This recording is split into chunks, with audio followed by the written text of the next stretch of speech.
마태복음에서는요, 이 포도원에 관련된 중요한 비유가 두 가지가 있습니다. 오늘 읽었었던 마태복음 20장에 있고요.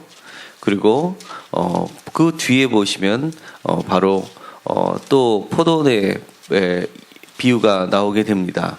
그런데 그 차이점은 오늘 읽었었던 말씀은요, 이렇게 품꾼에 대한 비유이고요. 그 다음에 뒤에 있는 말씀은 바로 포도원의 주인에 관련된 말씀입니다.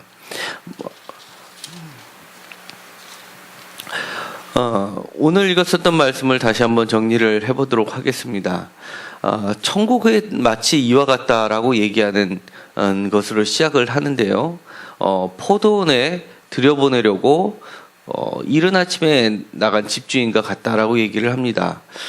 성경에서는 들여보낸다, 들어간다 이런 표현들은요, 천국에 간다, 영생에 들어간다라는 말하고 같은 뜻으로 사용이 많이 되고 있습니다. 그러니까 명사로는 천국 또는 영생을 얘기하지만 동사로는 들어간다라는 표현이 움직이는 말로서 표현한 것이라고 보면 됩니다. 그런데 여기선 포도원 주인이 품꾼들을 부르는 장면으로 되고 있는데요. 이 포도를 수확하는 장면들은요, 오늘에 있었던 이 말씀처럼 아주 비슷한 일이 현실 쪽에서도 많이 벌어지고 있는 이야기입니다. 왜냐하면 포도는 수확철이 딱 정해져 있고요.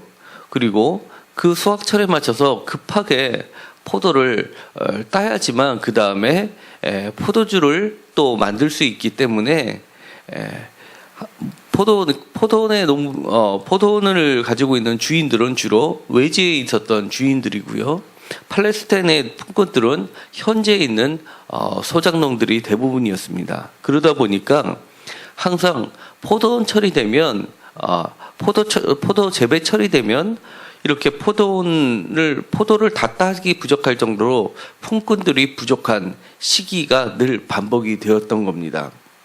그러다 보니까 오늘의 이 말씀을 읽다 보면 이건 현실에 맞지 않은 이야기구나 라고 생각할 수 있지만 실제로는 팔레스타인 지역에 포도원을 가지고 있는, 그리고 포도원에 들어가서 삭스를 얻고자 하는 품꾼들로서는 아주 의아한 비유가 아니라 흔히 있을 수 있는 이야기라는 겁니다. 그런데 이른 아침에 한 데나리온을 약속을 받고 들어간 품꾼이 있고요. 2절에. 그 다음에 또 시간이 어느 정도 지난 다음에 또 같은 한 데나리온의 약속을 받고선 일한 자가 있고요. 그러고서 일을 하다 보니까 또 부족하니까 이렇게 시간이 지나다 보면 분명히 주인의 입장에서는 분명히 오늘 다 일을 못 끝낼 것이라는 계산이 반드시 나오게 되고요. 그러다 보니까 급한 마음에 또 품꾼을 부르러 나가는 장면이 반복이 되고 있습니다. 그런데 문제는요, 마지막으로 이렇게 쭉 결산을 할 때 보니까 어떤 자는 먼저 온 자나 늦게 온 자나 마찬가지로 한 데나리온씩 삭슬 받는 데서 발생을 하고 있다는 겁니다. 주인 입장에서는 한 데나리온씩 약속을 했기 때문에 똑같이 한 데나리온씩 받았고요. 또 품꾼들도 또 그와 같은 약속을 했기 때문에 그것을 받는 것은 당연한 것입니다. 혹자들은요, 이 부분을 해석할 때 먼저 온 자는 하루 종일 일하다 보니까 집중해서 일하지 않고 나중에 온 자는 늦게 왔으니까 집중해서 일했다라고 해석을 하는 것이 있는데요. 그렇게 해석을 할 경우는 오늘의 본문의 말씀을 제대로 이해하지 못합니다. 문제는요, 먼저 온 자들도 열심히 일했다는 것이 전제가 되어 있고요. 맨 마지막에 1시간만 일하고 삭슬받는 그 자도 마찬가지로 열심히 일했다는 것을 전제하고 읽어야지만 오늘의 본문은 비로소 그 참뜻이 밝혀지는 데 있습니다. 저와 여러분들은 이 품꾼들 중에서 어디에 속한 품꾼일까요?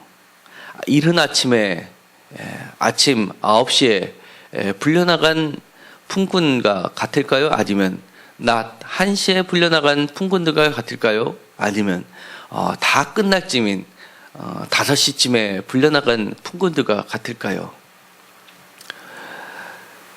사실은요, 오늘의 본문은요, 무엇을 얘기하고 있느냐면, 저나 여러분들도 또는 이 말씀을 듣고 있는 수제자격인 베드로나 다른 예수님의 12제자도 모두 마지막에 속해 있는 품꾼이라는 것에 있습니다.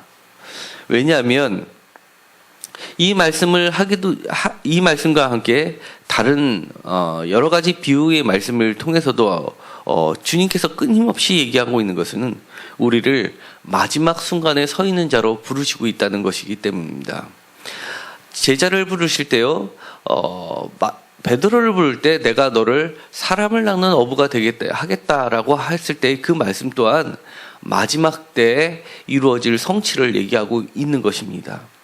그렇기 때문에 예수님의 첫 제자가 됐던 자들이나 아니면 지금 우리 현재 예수님의 부름을 받고 이렇게 나아가는 자들이나 모두 마지막 때에 불러지고 있는 자들이라는 것을 기억하시기 바랍니다. 그러면 이 마지막 때에 불려지는 자들과 아니면 먼저 불려서 일하다가 그 다음에 불평하는 자와의 차이점은 과연 무엇일까요? 그것은요, 단 하나입니다. 먼저 불려온 자들, 그리고 아침부터 열심히 일한 자들의 특징은 스스로 은혜를 받을 자격이 있다고 생각하는 자들이고요. 또 반대로 주인의 입장에서 맨 마지막에 같은 싹을 지불한 마지막에 온 자들은 주인의 입장에서 봤을 때는 은혜를 필요로 하는 자이라는 겁니다. 주인의 입장에서 봤을 때는 아침에 부른 자들도 은혜가 필요한 자였고요, 마지막에 부른 자도 은혜가 필요한 자이기 때문에 그들을 불렀습니다. 그런데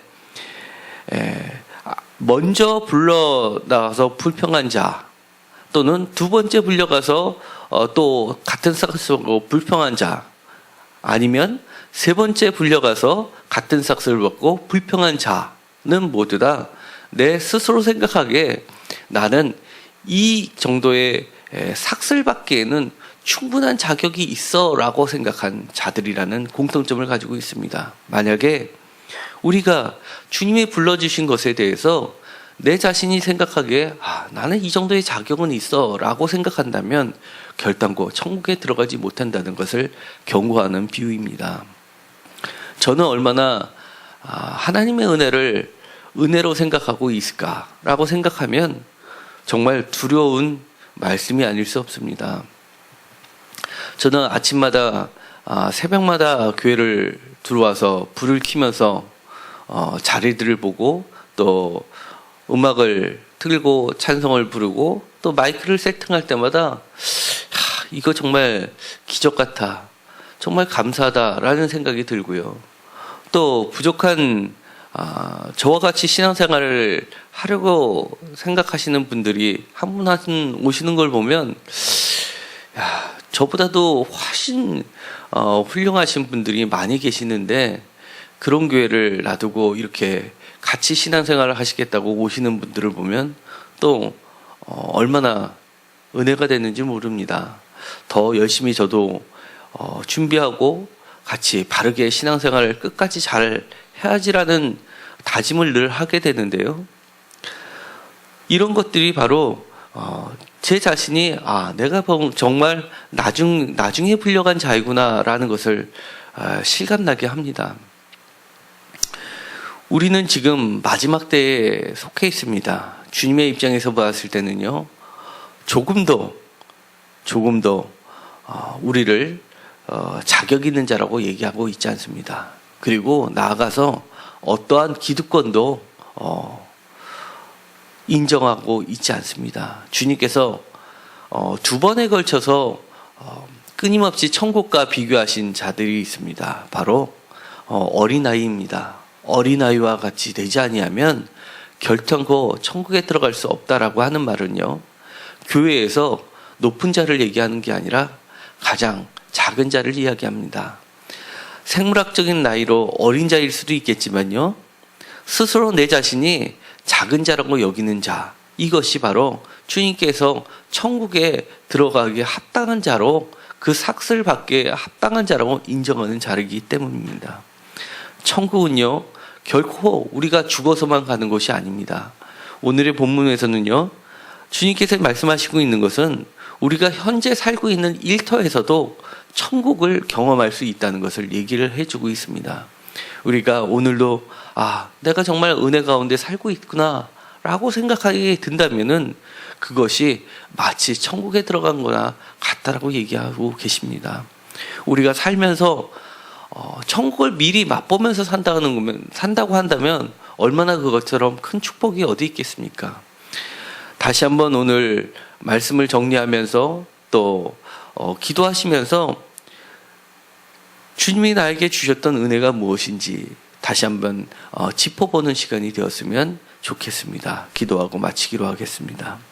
하나님, 저희들이 돌이켜볼 때 주님이 주신 은혜들이 너무나 많은데도 불구하고 이것은 정말 내가 노력해서 얻은 결과야, 이 정도는 내가 익숙해져 있으니까 당연한 거야 생각할 때가 많이 있습니다. 주님, 그렇지만 주님께서는 우리에게 다시 한번 오늘의 말씀을 통해서 나에게 주어진 모든 것들이 정말 하나님께서 은혜로 베풀어 주신 거라는 것을 깨닫는 자가 되라고 얘기를 하십니다. 우리가 날마다 마지막 때에 서 있다는 것을 알게 하시고 깨닫게 하시고 또 은혜로 서 있는 자, 하나님의 절대적인 은혜를 필요로 하는 자로 서 있을 수 있게 하여 주옵소서. 이 땅에 살면서 나중에 죽어서 하늘나라에 가는 것이 아니라 이 땅에 살면서 이 삶터에서, 직장에서, 가정에서, 그리고 만나는 사람들 사이에서도 천국을 맛보고 기쁨을 누리는 자들이 모두 되게 하여 주옵소서. 예수님의 이름으로 기도드렸습니다. 아멘.